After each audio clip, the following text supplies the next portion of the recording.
안녕하세요. 각 분야의 전문의들을 모시고 이야기를 나눠봅니다. 여러분들이 궁금해하실 질환에 대해서 아주 기본적인 상식부터 우리가 몰랐던 것까지 쏙쏙 집어드리는 권소영 원장의 모든 클리닉. 저는 산부인과 전문의 권소영입니다. 날씨가 정말 좋아졌습니다. 지난주인가 동아마라톤이 열렸는데 뛰는 사람들도 많고 자전거 타는 사람들이 한강에 얼마나 많은지 모릅니다. 이럴 때 좀 생기는 부상이 있다고 그래서 저희가 그것에 대해서 알아보려고 합니다. 오늘 이야기를 나눠주실 분은 우리 신경외과 전문의 이정표 원장입니다. 안녕하세요. 네, 안녕하세요. 예, 저는 신경외과 전문의 이정표고요. 주로 허리 통증, 다리 쪽 통증에 대해서 진료를 하고 있습니다. 선생님은 운동하시는 거 뭐 있으신가요? 저는 자전거는 즐겨 타지는 않고요. 주로 러닝, 러닝. 예, 그리고 골프 딱 두 가지 운동 정도 하고 있어요. 러닝하는 사람들 정말 많던데요. 정말 많은데 좀 안타까운 게 러닝하기 좋은 날씨에는 공기가 좀 나쁜 날이 많고 맞아요. 오늘도 좀 미세먼지 예. 많고 좀 그런 날이긴 해요. 또 공기가 좋은 날은 좀 추워요. 그래서 달릴 수 있는 날이 많지는 그래서 않습니다. 그런 날 빼고 다 저기 뭐 좋은 날만 달리려고 하면 안 된다고는 그러더라고요. 그렇죠. 그걸 극복하고 모든 걸 극복하고 달리시는 분들이 있어요. 그래서 많이 달리시는 분들, 자전거 타시는 분들이 많이 걸리는 질환이 있다고 그래서 오늘 그것에 대해서 이야기를 나눠보려고 하는데 장경인대증후군이라고 그러거든요. 장경인대라는 건 도대체 뭔가요, 선생님?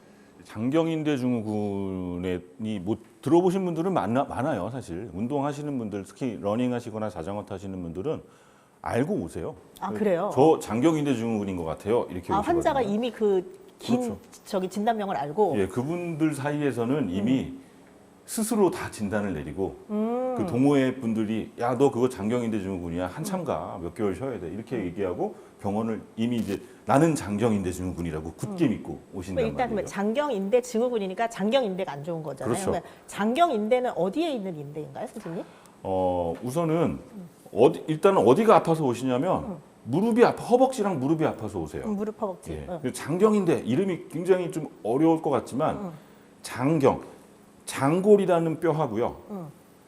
경골이라는 뼈 사이를 이어주는 건데 장골, 경골. 우리가 또 학생 때는 영어로 배우고 그다음에 저희가 학생 끝나고 나서는 다 모든 걸 한글로 바꾸고 이거는 지금 한문으로 되어 있는 건데 네. 그러면 이렇게 두개골하면 우리 알잖아요. 네. 그런데 그러면 장골은 어디고 경골은 어디고? 장골은 여기입니다. 아, 엉덩이, 예, 우리 골반. 이렇게, 저 남자 치골이 참 섹시해 이런 얘기 하잖아요. 치골은 더 중앙 아닌가요? 네, 근데 사실 그 보통 분들은 여기가 치골이라고 생각하시는데 사실은 장골이에요. 장골. 치골은 아주 사타구니 안쪽 뼈고요. 장골이고요. 경골은 우리 무릎 옆에 이렇게 만져보면 볼록 튀어나온 뼈 있죠. 여기 만져지는 거기가 경골이에요. 그러면 여기서부터 여기까지 한 번에 쭉 이어지는 굉장히 긴 인대입니다. 그 인대는 우리 몸에서 거의 제일 긴 인대일 것 같은데. 그렇죠. 그쵸? 굉장히 길어서 전체가 다 인대는 아니고요. 일부는 근육으로 돼 있고 또 아래쪽이 이제 인대로 되어 있는데요. 이게 우리가 자전거 타거나 달리기를 할 때 쉽게 문제가 되기 때문에 여기서 통증이 생기는 거를 우리 달리기 하는 분들이 많이 생긴다 그래서 러너스니. 아, 러너스니. 아, 러너스니는 저도 들어봤어요. 뭐 테니스 엘보 그런 것처럼 그렇죠. 테니스 엘보는 이쪽에 생기고 러너스니는 무릎이 아픈 건데 그렇죠. 아, 그게 바로 장경인대 증후군이었군요. 네, 그게 이제 장경인대 증후군이라고 하고요.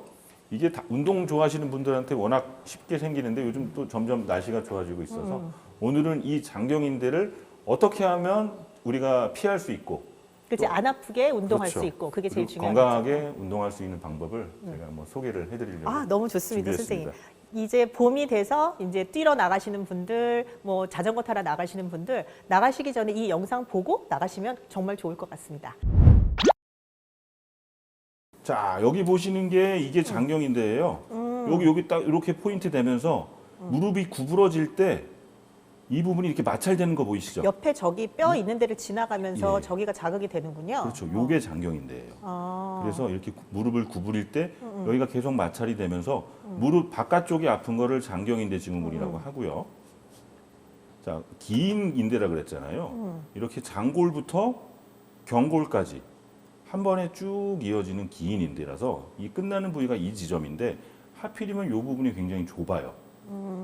요 위치가 좁기 때문에 잘 보시면 이렇게 장골에서부터 이 부분은 근육으로 돼 위에는 있는 넓고 근육으로 근육이고. 돼 있고 아래로 내려오면 인대로 변하면서 이 끝에 붙이게 끝에서 끝나게 되는데 이 부분이 마찰이 잘 돼서 아픈 질환을 장경인대 증후군이다 이렇게 이야기를 합니다.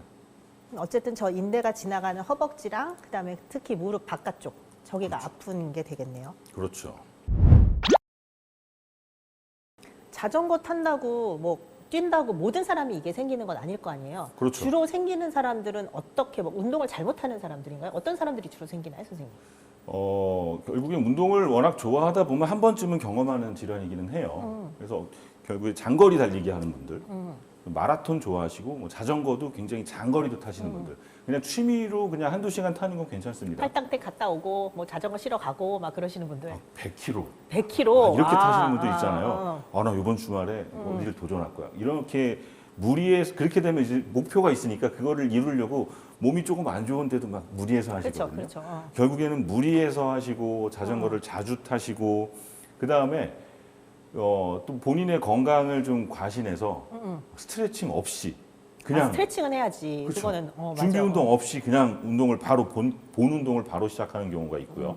아니면 한동안 운동을 안 했어요. 그렇지만 이분은 예전에 한 번 예전에는 굉장히 운동량이 많았던 분인데 옛날 생각하고 그렇죠. 야, 이 정도는 뭘 그냥 됐어. 그냥 할 수 내가 있어. 왕년에 그리고 바로 그냥 한 몇 개월 쉬었던 분이 갑자기 예전에 하던 운동을 100% 다 하게 되면 그러면 이제 문제가 생기죠. 당연히 염증이 생기고 아프기 시작을 합니다.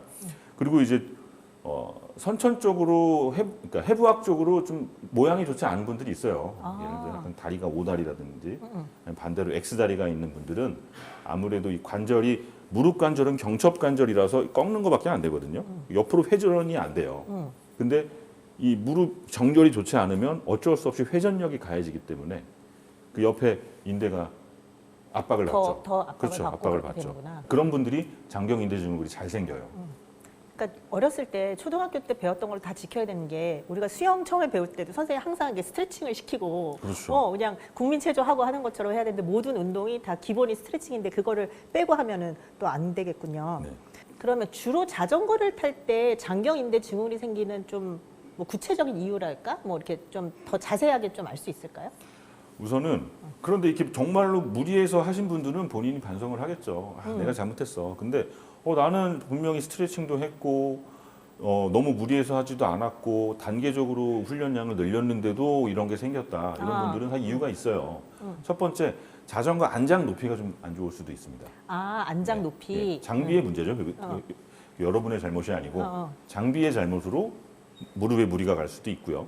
아니면 이 클릿이라 그러죠. 이 자전거 좋아하시는 분들은 알 딱 거예요. 거기 저기 신발 딱 닿는데. 페달에 이거 딱 딸깍 끼워가지고 페달링을 좀 쉽게 해주는 장비들이 있는데 그 클릿이 이렇게 무릎에 무리가 안 가는 각도로 걸려야 되는데 약간 이렇게 걸리는 거죠. 약간 비스듬히 걸리게 되면 그 상태에서 반복적으로 무릎을 쓰면 이게 문제가 생깁니다. 그리고 이거는 진짜 잘 모르시는 분들 많더라고요. 평발. 아니면 요족. 요족은 뭐예요, 선생님? 반대로 그 요철이라 그러죠. 요철이 튀어나왔잖아요. 이게 발의 아치가 이렇게 요철처럼 튀어나온 거예요. 요족인 분들하고 아예 아치가 없는 평발인 분들이요. 본인이 평발인지 몰라요.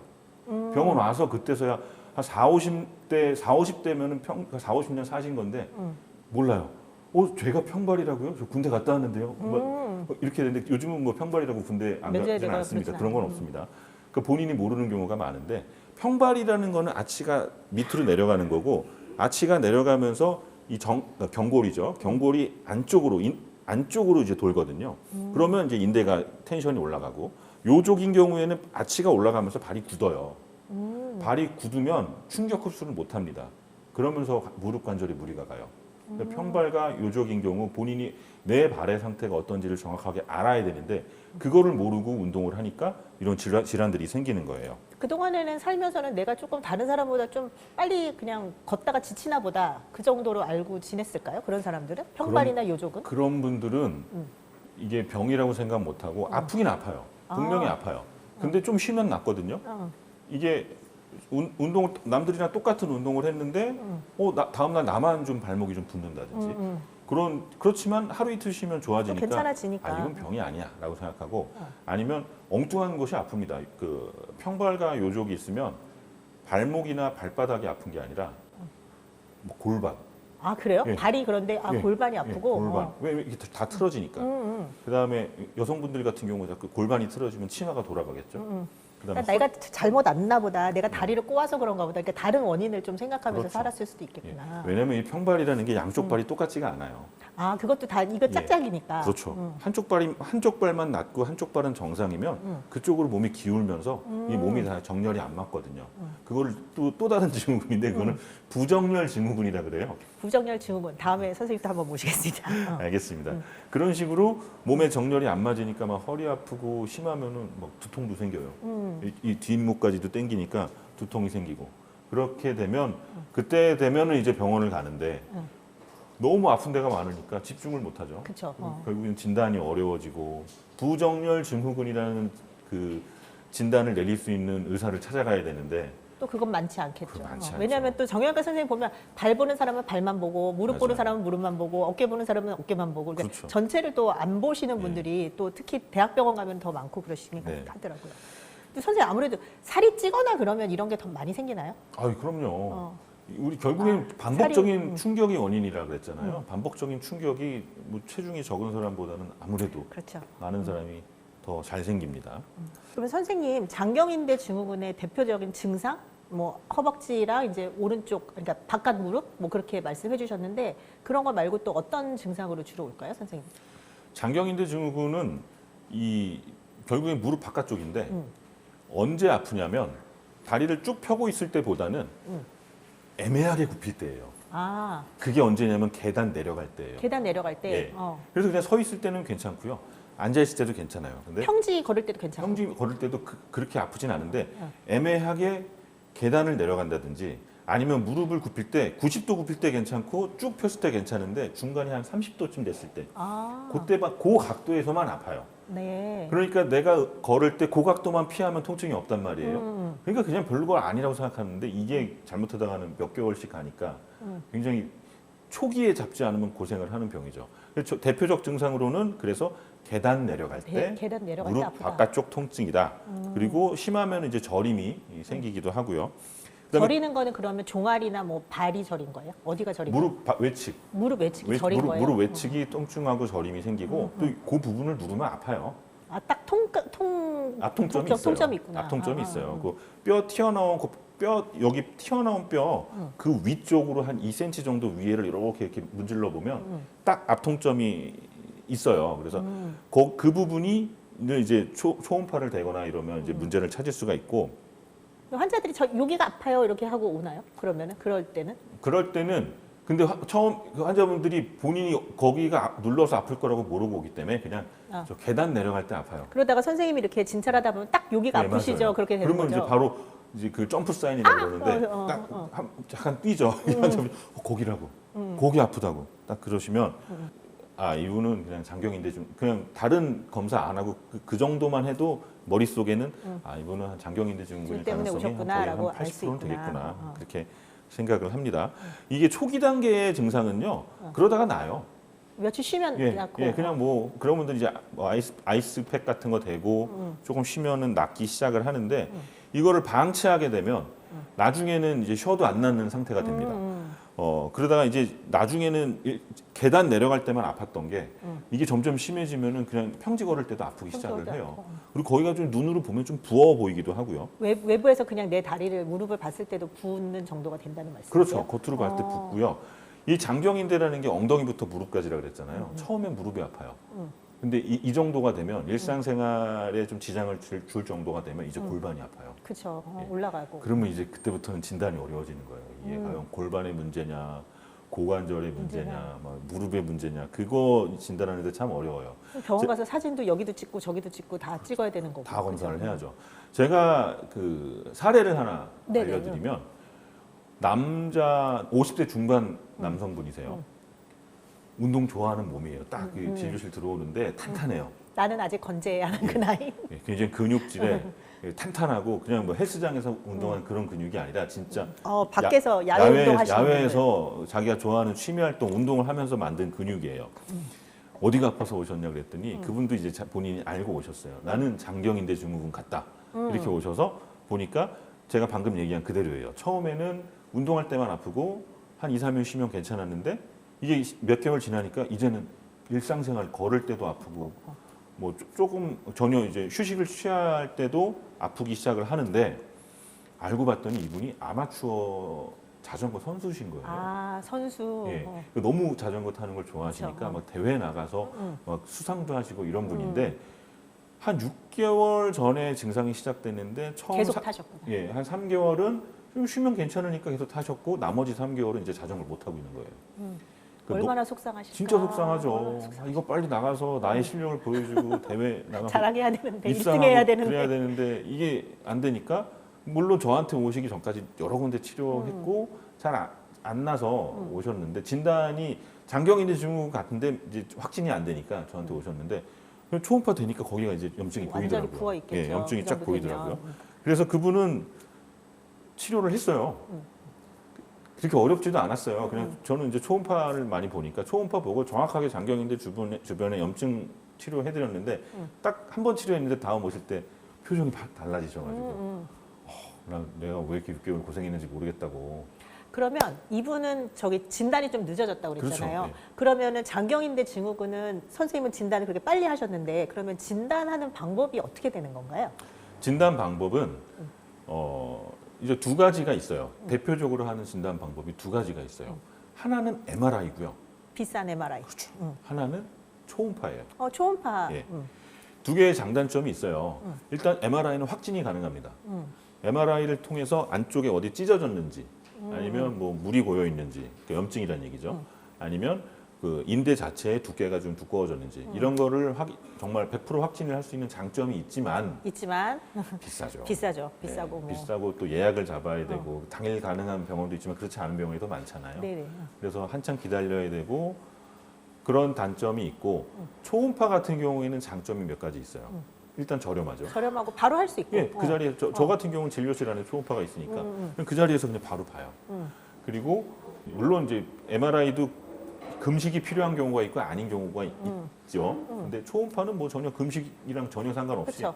그냥 준비할 할수 거 있고. 없이 와서 검사를 할 수가 있고 그 다음에 좋은 게 이게 약간 저렴하다 보니까 여러 번 할 수가 있어요. 그 변화를 알 수가 있는 한 거죠. 번 치료하고 또 괜찮아졌는지도 그렇죠. 볼 수가 예. 있고. MRI는 비싸니까 진단할 때 한 번 딱 찍잖아요. 네, 맞아요. 근데 초음파는 갈 때마다 할 수 있거든요. 그 MRI 이렇게 통화를 이렇게 가만히 있어 삐 하는데 오른쪽 30분, 뭐 왼쪽 30분 맞아요. 그렇게 찍어야 되는데 초음파는 맞아요. 또 금방 찍을 수 예. 있으니까. 초음파는 금방 찍을 수 있으니까 그냥 갈 때마다 봐서 눈으로 확인하고 전보다 지금이 더 붓기가 빠졌네, 색깔이 더 좋아졌네, 아니면 혈류가 더 좋아졌네. 이거를 혈류도 볼 수 있습니다. 도플러는 그렇죠. 도플러 동적인 되면. 검사니까. 그리고 진짜 장점은요. 초음파는 동적인 검사가 가능해요. 동적인 검사라는 건 무슨 말씀이시죠, 선생님? 움직이면서 할 수 있어요. 아, 다리를 폈다 구부렸다 그렇죠. 하면서 예. 증상을 유발시키면서 그렇죠. 그렇게 할 수 있겠군요. 예. 또 MRI는 가만히 누워서 그렇죠. 찍잖아요. 30분 오른쪽 30분 왼쪽 30분 그렇게 있어야죠. 근데 초음파는 이렇게 다리를 꺾으면서 어. 어느 각도에서 이게 딱 아픈지. 스냅핑이 되는지 어디 딱 찝히는지 네네. 아니면 그때 무슨 변화가 일어나는지를 실시간으로 볼 수 있는 검사라서 초음파가 굉장히 좋은 검사고 요즘에는요 MRI만큼의 퀄리티가 나와요. 맞아요. 초음파 예. 그만큼 비싸졌지만 어쨌든 아주 해상도가 좋아지고 예, 너무 그러긴 좋아졌어요. 했습니다. 예, 그래서 저는 초음파 검사 굉장히 네네. 추천을 해드리는데 제가 하나 사진을 갖고 온 게 있어요. 자, 이게 이제 장경인대 증후군의 MRI 사진인데 이게 무릎 바깥쪽에 보면 이렇게 하얀색 보이죠? 하얀색으로 보이는 게 안 좋은 거죠, MRI는. 그렇죠. 네. 하얀색이라는 건 여기 이제 우리는 액체, 물로 된 게 MRI에서는 밝게 보이거든요. 하얀색으로. 그래서 여기 이 진물 같은 염증이 고여 있다는 뜻이에요. 그래서 이렇게 MRI를 통해서 확진을 할 수가 있고 또 MRI의 장점은 장경인대가 아닐 수도 있잖아요. 그렇죠. 그러니까 예를 들어 미세골절, 아, 그쪽에 예를 들어 뼈라든지 그렇죠. 아니면 그런 예, 데 스트레스 골절이 있는지. 골절, 미세골절, 아니면 연골의 파열 이런 게 있을 수 있는데 초음파는 뼈를 보는 데는 좀 한계가 안 있어요. 좋죠. 예, 네네. 뼈를 통과하지 못하니까. 그래서 뼈 안쪽의 병변을 할 수 있다는 그런 장점, 연골의 파열까지 확인할 수 있다는 장점이 있어서 초기에 진단할 때는 MRI가 좋아요. 아, MRI를 통해서 진단을 받았으면 이제 초음파를 통해서 그 이후에 경과 관찰을 하기에 관찰은 굉장히 그렇게 좋죠. 하면 되겠군요. 그 초음파의 사진인데 여기 보시면 초음파는 이 아래쪽에 뼈인데 뼈가 잘 안 보이긴 하죠. 그래서 그렇죠. 초기 진단에는 MRI가 좋을 것 같고요. 근데 이제 초음파 보면은 이게 이 화살표로 된 게 장경인대를 본 거고요. 장경인대 아래쪽에 이 별표 보인 거 이게 이제 물이 물 고인 고인 거예요. 거죠? 예, 염증이 고인 거죠. 진물 같은 게 고여서 이렇게 장경인대 증후군 진단을 할 수가 있고 다른 방법으로는 이거는 이제 이 밑에 있는 데가 좀 부어서 이렇게 올라온 거예요. 예, 좀 두꺼워져 있죠. 예, 부어 있는 것도 볼 수가 있고 이 정도 보면 이제 초음파로도 장경인대 증후군은 진단이 가능하고 MRI의 장점은 그 외에 다른 질환까지 함께 다른 게 혹시 동반돼 있으면 수 다 있다는 볼 수 있다. 그런 장점으로 볼 수 있겠습니다. 그리고 이렇게 장경인대 증후군을 진단을 받았다. 그러면 자전거를 뭐 몇 달 동안이나 쉬어야 되나요? 좀 뭐 한 달, 세 달? 얼마나 쉬는 게 좋을까요, 선생님? 이거 너무 좋은 질문인데요. 아. 환자분들은 이걸 제일 궁금해하세요. 저는 아프다고 그래서 의사가 운동하지 말라고 그러면 네 알겠습니다. 그리고 운동 안 해. 아니요. 그런데 이분들은 이제 이분들은 매니아잖아, 이거 그죠? 지금 이렇게 날씨 좋은 게 우리나라에 며칠 나가야 없는데 되는데, 지금 빨리 나가서 운동을 해야 되는데 갑자기 3개월 타지 마세요. 이거 거의 사망 선고예요. 그래서 시즌 나갔어 그러면 예, 그죠? 이거 빨리 언제부터 탈 수 있어요? 언제부터 타도 되나요? 이거 되게 궁금해하시거든요. 동호회 분들은 그거 장경인대 증후군이니까 3개월 쉬어 이렇게 얘기하시는데 그렇지 않습니다. 안 그렇지 그래도 않아요. 된다. 절대 그렇지 않아요. 이게요 무조건 쉴 필요는 없어요. 아주 예전에는 장경인대 증후군은 쉬어야 된다. 쉬어야만 재발도 없이 빨리 낫는다. 이렇게 했는데 요즘에는 그렇지 않습니다. 오히려 조기에 재활을 하고 미리 움직여주고 조금씩 운동을 해주는 게 더 빨리 좋아진다라는 그런 보고들이 있어요. 약간 그게 재활 운동처럼 해야 그렇죠. 되는 거네요. 운동 자체가 재활 운동이 되는 거죠. 그러니까 아주 초기에 경미한 정도, 경미한 단계 이게 막 걷지도 못하고 이런 게 아니라 계단 내려갈 때만 좀 불편하고 이런 분들은요 한 일주일에서 2주일 정도 운동해도 되고요. 운동 강도만 줄이세요. 100km 탈 거 그냥 20km, 뭐 10km. 그렇죠. 100km는 너무 심하시고 가볍게 그냥 조깅한다, 가볍게 그냥 몸 푼다라는 그 느낌 정도로만. 정도로 자전거 타주시는 게 좋아요. 그렇게 타다 보면 이게 오히려 이 주변에 붓기가 빨리 빠집니다. 왜냐하면 이게 결국에 림프 순환이 좋아지면 빨리 좋아지거든요. 근데 가만히 있으면 오히려 더 이제 그렇죠. 유착도 생기거나 뭐 안 좋아지거나 네. 그럴 수도 있겠죠. 림프 순환이 좋아야 빨리 좋아지는데 림프의 순환을 촉진하는 건 근육이에요. 근육이 옆에서 짜줘야 그렇죠. 되는 거죠. 근육이 수축을 해줘야 림프가 빨리빨리 빠지니까 그렇게 해서 가볍게 운동을 해주시는 게 좋습니다. 근데 이게 어느 정도 이 중기가 넘어가서 이제는 평지 걸을 때도 아프다. 그거는 조금 쉬기는 해야 돼요. 예, 그래서 요거는 뭐 개인 차에 따라 다르겠지만 한 4주에서 6주 정도는 자전거 타는 거는 좀 멈추시고 그러니까 통증을 유발하는 동작은 멈추시고 통증이 유발되지 않는 수준에서 지금 쉬는 타임이 여러분의 실력을 더 늘릴 수 있는 기회거든요. 그러니까 그렇죠. 보강 그리고 운동을 내가 하는 더 거예요. 나이 들어서까지 오랫동안 자전거를 그렇죠. 타고 싶다면 사실 지금 한 달 반 쉬는 거는 그렇게 그렇죠. 큰 문제가 아니니까. 너무 속상해하지 마시고 지금이 뭐를 할 때냐면 보강 운동을 할 때예요. 근력도 키우고. 자전거는 이제 즐기면서 타는 거지만 이렇게 쉴 때 보강 운동, 예를 들어 허벅지 근육을 조금 보강해 준다든지 엉덩이 근육을 보강해 주는 보강 운동을 열심히 해주시면 회복도 빨라지고 회복을 다시 이제 라이딩하러 갔을 때 내가 더 잘 탈 수 있다. 그럼요. 더 좋은 성적을 낼 수 있죠. 그 외에 이제 쉬는 동안 그래서 쉬는 동안 제가 추천하는 운동은 스트레칭도 되게 중요하고 뭐 폼 롤러 같은 걸 이용해서 할 수도 있고요. 아니면 아예 다른 운동도 한번 해보세요. 맞아요. 뭐 수영이라든지 뭐 아니면 근력 운동 중에서도 뭐 실내에서 할 수 있는 거 엉덩이 중둔근 그다음에 중둔근과 허벅지 앞쪽 그리고 뒤쪽 햄스트링 운동 위주로 운동을 하다 보면 장경인대의 회복도 빨라지고 회복하고 나서 운동으로 복귀하는 것도 훨씬 더 좋아지고. 훨씬 좋아질 수 있습니다. 다음 시즌에 더 좋은 선수로 거듭날 수 있는. 그럼요. 그러면 이제 아플 때 그러면 치료하는 거는 어떻게 치료하나요, 선생님? 치료는 전통적으로 일단은 휴식이 최고예요.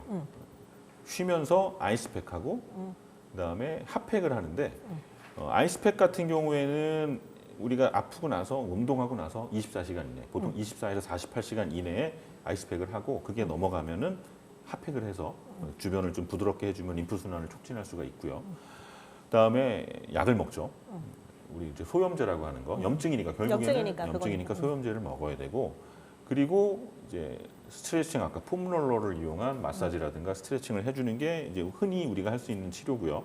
병원을 가게 되면 주사를 맞는데요. 병원에 가게 되면 저기 무릎에 주사 맞으면 무릎 녹는다고 아닌가요, 선생님?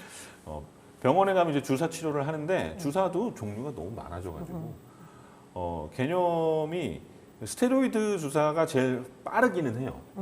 근데 요즘에는 거의 안 쓰는 추세예요. 환자분들이 먼저 알아요. 나는 그 뼈주사라고 하죠. 그러니까 제가 지금 환자분들이 많이 궁금해하시고 생각하시는 그런 잘못된 뭐 그런 것 중에 하나인데 뭐 스테로이드 주사 맞으면 무릎이 녹는다. 네. 뭐 그렇게 생각하는데 사실 스테로이드는 모든 과에서 제일 많이 쓰는데 염증 가라앉히고 붓기 가라앉히는 데는 제일 최고의 약이기는 하거든요. 그렇죠. 그래서 스테로이드가 정말 필요할 때가 있습니다. 네. 그때는 맞아야 돼요. 저도 스테로이드를 거의 안 쓰긴 하지만 써야 할 상황에서 환자분들한테 설명을 해요. 이거는 스테로이드 주사인데 왜 이걸 맞아야 하는지에 대해서 충분히 설명하면 다 이해를 하시고 맞게 되고요. 근데 주사가 스테로이드 말고 다른 것도 있다는 말씀이죠, 선생님. 요즘은 너무 많아져서 아, 그래요? 좋은 주사들이 너무 많아져서요. 한두 개만?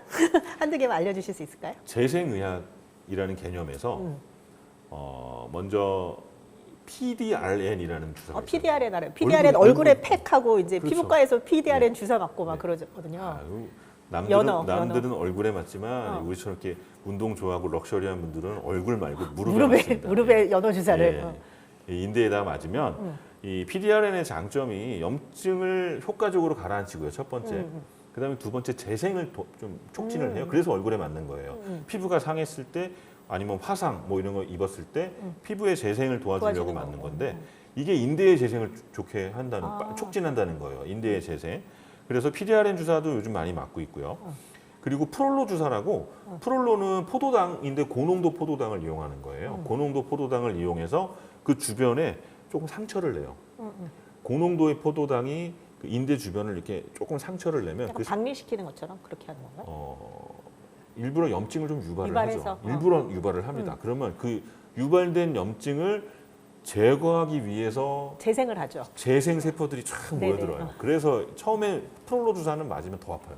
일시적으로. 예, 며칠은 더 아픈데 이게 결국에는 나중에 인대를 더 강력하게 해주기 혹시 때문에 이제 여자분들 보고 계시면 그 피부과에서 보면 MTS라고 해가지고서는 이제 롤러 같은 걸로 피부에 진짜 조그만 그 상처들을 확 내거든요. 그럼 그걸 재생시키면 피부가 더 좋아지는 것처럼 그거랑 이것도 같은 원리죠. 마찬가지로 약간의 염증을 유발해서 재생되게끔 그렇게 그럼요. 도와주는 예. 그런 것들이군요. 예. 그 리프팅 실도 마찬가지의 그런 그쵸. 원리잖아요. 리프팅 실을 그렇게 관절 주변에다가 식립하는 경우도 있어요. 아, 실을요? 네. 실 리프팅 하듯이. 예. 오. 너무 오랫동안 해결이 안 된다. 그럴 때는 시도를 하는 경우도 있습니다. 이렇게 주사 말고 뭐 수술을 해야 되는 경우도 있을까요, 선생님? 너무 심하면 수술을 하기도 해요. 그 장경인대를 잘라내요. 아, 장경이들 잘라내요? 예. 그 마찰이 되니까 그 마찰되는 부위를 이렇게 절개를 내서 그 부분을 제거하기도 하는데 거의 안 합니다. 거기 그렇게까지 해결이 안 되는 경우는 거의 없다고 뭐 보시면 거의 돼요. 선수급이나 그렇죠. 뭐 그런 예, 예. 사람들이겠죠. 예. 일반 그렇게 운동 동호회라든지 아니면 내 건강 유지 목적으로 하시는 분들은 그렇게까지 가기 전에 충분히 뭐 약이라든지 아니면 주사라든지 그런 걸로 예. 치료가 다 되겠군요. 그렇죠. 그렇게 주사 치료하는 방법도 있고요. 난 주사 찔리는 거 너무 싫어. 이런 분들은 체외 충격파 치료. 체외 충격파 치료는 예. 뭔가요, 선생님? 충격파 치료는요. 우리 뭐 콩팥에 아니면 이렇게 돌멩이 돌 생겨서 깨는 거. 그거 빠바바바바바바 충격파 하는 치료라고 거. 하잖아요. 네. 그거 말고 근골격계에다가 하는 충격파 치료가 있어서 충격을 주면은 한번 빵 때리죠. 때렸다가 다시 뒤로 오겠죠. 때리고 빼고 하다 보면 이 부분이 압력이 올라갔다 내려갔다 내려갔다 하면서 마찬가지로 그 주변에 염증을 제거하는 세포들이 이게 무슨 일이야? 왜 이렇게 압력이 올라갔다 내려갔다 하면서 세포들이 막 모여요. 그거 가서 봤더니 염증이 있네? 나 이거 해결하자. 그렇게 해서 해결하다 보면 인대도 더 튼튼해지고 염증이 빨리 가라앉는 효과를 보는 게 체외 충격파 치료예요. 그건 아픈가요? 체외 충격파 치료. 체외 충격파 치료 자체가 아프진 그러니까 압력을 조절하면서 하게 되고요. 염증이 심하면 거길 때리면 아프겠죠. 그래서 너무 심하면 국소마취제를 도포를 하고 하는 경우도 있고 대부분은 그 주변 근육을 이완하면서 같이 하기 때문에 그렇게 못 참을 정도의 통증은 아닙니다. 충분히 네. 나 이것만 끝나면 다시 운동할 수 있어라고 한다면 아, 그렇지. 그런 충분히 희망을 가지고 참고 희망을 받을 수 가지고 있는 이제 치료를 참고 그렇게 하면 되겠군요. 그런 치료입니다. 그리고 아까 원인을 얘기할 때 평발인 경우, 요적인 경우 그런 사람들은 어떻게 해요? 그게 원인이면 또 재발한다는 얘기잖아요. 그렇죠. 또 생기는 거죠. 예. 그래서요. 그렇다고 우리가 평발을 수술로 막 어떻게 할 수 있는 것도 아니고 요족도 막 가라앉힐 수 있지는 않잖아요. 그러면은 이제 우리 눈이 나쁘면 안경 쓰듯이 발이 문제가 있으면 밑에 깔창, 그러니까 인솔, 아, 약간 그 아치 만들어주는 그렇죠. 깔창. 예, 교정용 깔창을 이용해서 다리 길이가 뭐 차이가 난다. 그러면 한쪽을 좀 높여야 되겠죠. 아니면 아치가 무너져 있으면 아치를 좀 세우고 아치가 너무 올라가 있으면 그 올라가 있는 아치를 충분히 푹신하게 받칠 수 있는 그런 인솔을 이용하면 이 특수 신발 내지는 그렇죠. 인솔. 신발 안에 여러분들이 신는 운동화 안쪽에다가 네네. 맞춤형 인솔을 인솔을. 넣는 거예요. 근데 그거는 뭐 병원에서 맞추게 되면 정말로 내 발에 딱 맞는 걸로 좋은 딱 맞을 뿐만 아니라 뭐 교정 기능까지도 있는 그런 깔창을 이용할 수가 있으니까 가까운데 찾아보시면 이렇게 발을 또 전문으로 보시는 맞아요. 선생님들이 계세요. 그런데 가면 여러분 발에 딱 맞는 딱 맞는. 인솔 맞춰주니까 그렇게 하시면 될 것 같아요. 맞춤 구두 말고 맞춤 인솔, 깔창. 맞춤 깔창 그렇게 되겠네요. 네. 병원에 내가 가기 전에 내가 자가 진단할 수 있는 방법이 좀 있을까요, 선생님? 병원 가기 전에 자가 진단을 할 수 있으면 정말 좋겠죠. 그러면 어느 정도 내가 무슨 병이구나 알 수 있으니까 두 가지 알려드릴 건데 노블 압박 검사라는 게 있어요. 노블 압박 검사. 네, 노블 압박 검사. 노블 압박 검사라고 압박을 하면서 하는 검사인데요. 먼저 무릎을 이렇게 90도로 편안하게 놔두고 여기가 아프다 그랬잖아요. 네네. 요 뼈 있죠? 요 만져지는 뼈 한 2cm 정도 위 여기를 엄지손가락으로 이렇게 눌러요. 압박을 하는 거예요. 압박을 한 상태에서 90도로 꺾었던 무릎을 펴봅니다. 그러면 딱 거기서 요거 그러는 거죠. 한 30도 정도 딱 올라갔을 때 아파 라고 느낀다면 이건 양성이에요. 양성. 예, 양성이면은 맞다는 거죠. 맞다는 거고. 예, 장경인대 증후군이 맞다는 거고요. 그리고 요 주변을 이렇게 문질러 보세요. 문지르다 보면 딱 아픈 부위가 찾아져요. 그때는 그것도 장경인대 증후군이 맞다라고 생각할 수가 있는 거예요. 그러니까 그냥 나는 모르게 그냥 오른쪽 그러니까 바깥쪽 무릎이 아팠는데 어디 딱 눌러서 딱 아픈 점이 있으면 그것도 장경인대 증후군의 징후일 수 있겠군요. 주로 이제 허벅지 바깥 아까 얘기한 그 뼈 위쪽 3cm 그치? 그 부분을 눌렀을 때 아프던지 눌러서 아프진 않은데 그 부분을 압박을 하고 무릎을 필 때 통증이 아프던지. 온다. 그 두 가지가 둘 중에 하나라도 있다면 그거는 장경인대 증후군 예상할 수가 있고요. 그렇게 누르는 검사 말고요. 혹시 내가 증상 체크리스트 같은 게 있을까요, 선생님? 그럼요. 있죠. 뭐네 가지 질문 중에 두 개가 해당되면은 이거는 의심을 할 수가 있고요. 네. 첫 번째는 자전거를 타거나 달리기 할 때 무릎 바깥쪽이 아프다. 아프다. 두 번째는 아플 때 그 부분을 누르면 통증이 유발된다. 압통점이 있다. 네. 세 번째는 계단을 오르내릴 때 무릎 바깥쪽이 아프다. 아프다. 네 번째가 최근에 운동량을 늘리거나 운동 강도를 늘리고 장시간 운동한 적이 있다. 그래서 이렇게 네 가지 중에서 두 가지가 있으면 장경인대 증후군을 내가 좀 자가 진단할 수 있다. 그렇죠. 장경인대 증후군을 예방하는 방법, 뭐 스트레칭 방법, 뭐 그런 게 있을까요? 장경인대 증후군 예방하는 방법은 운동 전후로 스트레칭을 해주는 건데요. 이 무릎 바깥쪽이 아프지만 사실은 골반을 스트레칭 해줘야 됩니다. 장경인대가 요 장골에서 시작한다 그랬잖아요. 네네. 그러니까 이 부분이 근육으로 된 부위고 이 아래쪽은 인대란 말이에요. 그래서 근육으로 된 부위를 스트레칭을 해줘야 돼요. Standing. Put your hand against the wall. 벽이라든가 기둥이 있으면 그 부위를 손으로 잡고 골반을 틀어서 이 장경인대를 늘려주는 방법을 사용하면 운동 전에 이런 스트레칭을 해준다면 충분히 예방을 할 수가 있습니다. 네네. Hold that stretch 30 seconds. Repeat 3 or 4 times. 이 장경인대 증후군이 있는 사람은 그러면 자전거 운동이랑 뛰는 것만 피하면 될까요? 다른 운동은 다 해도 되나요? 굉장히 좋은 질문이에요. 나 장경인대 증후군이 있는데 자전거만 안 타면 되는 거 아니야? 러닝만 안 하면 되는 거 아니야? 근데 이게 사실 반복적인 무릎 사용 때문에 오는 병이라서 반복적으로 사용하는 게 또 뭐가 있냐면 등산이죠.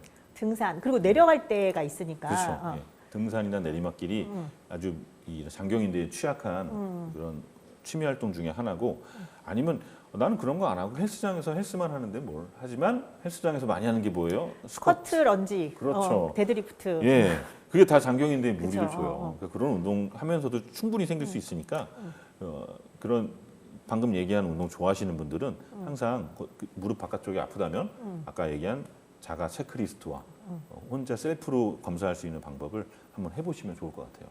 그렇죠. 궁금한 게 이게 예. 요즘에 모든 게 다 템빨이잖아요. 육아도 템빨, 뭐 화장도 템빨. 근데 이제 자전거도 더 비싼 자전거를 쓴다거나 아니면은 뭐 마라토나도 되게 비싼 거 있잖아요. 카본 플레이트 막 이런 거. 그런 좋은 운동화, 좋은 자전거를 타면은 좀 덜 생길까요? 템빨은 여기는 안 통하나요? 좋다는 의미가 물론 그 제품 자체의 퍼포먼스가 좋고 이용어도 좋은 거지만 나한테 맞는 게 제일 좋은 거예요. 그렇죠. 예. 정말 허름하고 저렴한 운동화지만 내 발에 딱 맞는 나는 평발인데 얘가 나의 평발을 좀 보완을 해줘요. 그러면 그거 뭐 저렴하더라도 정말 최고의 운동화가 되겠죠. 자전거도 정말 비싸고 이런 거보다는 정말 내 체형에 맞고 내 무릎의 각도가 딱 맞도록 이 조정이 된 자전거가 제일 좋은 거예요. 처음에 시작하는 사람들은 안장이라든지 그 페달이라든지 그 각도 같은 거를 조금 좀 많이 경험이 있는 사람한테 좀 어저스트를 하는 게 조금 필요하겠네요. 그렇죠. 골프채도 피팅하듯이 네. 자전거와 운동화도 피팅을 하는 게 좋습니다. 그러니까 왜 우리 헬스장 가서 PT 받을 때도 항상 그 선생님이 이렇게 잡아주고 저렇게 잡아주고 그 자세로 해야 운동이 제대로 되는 것처럼 그럼요. 자전거도 그게 제일 중요할 것 같아요. 그럼요. 자세가 가장 중요하니까요. 마지막으로 선생님 운동을 좋아하시는 분들에게 한 말씀 해주시죠. 운동 좋아하시는 분들한테 제가 항상 강조하는 말이 있어요. 내 몸의 신호를 귀 기울이자. 이게 통증이라는 거는 결국에는 여기서 나한테 신호를 보내는 거거든요.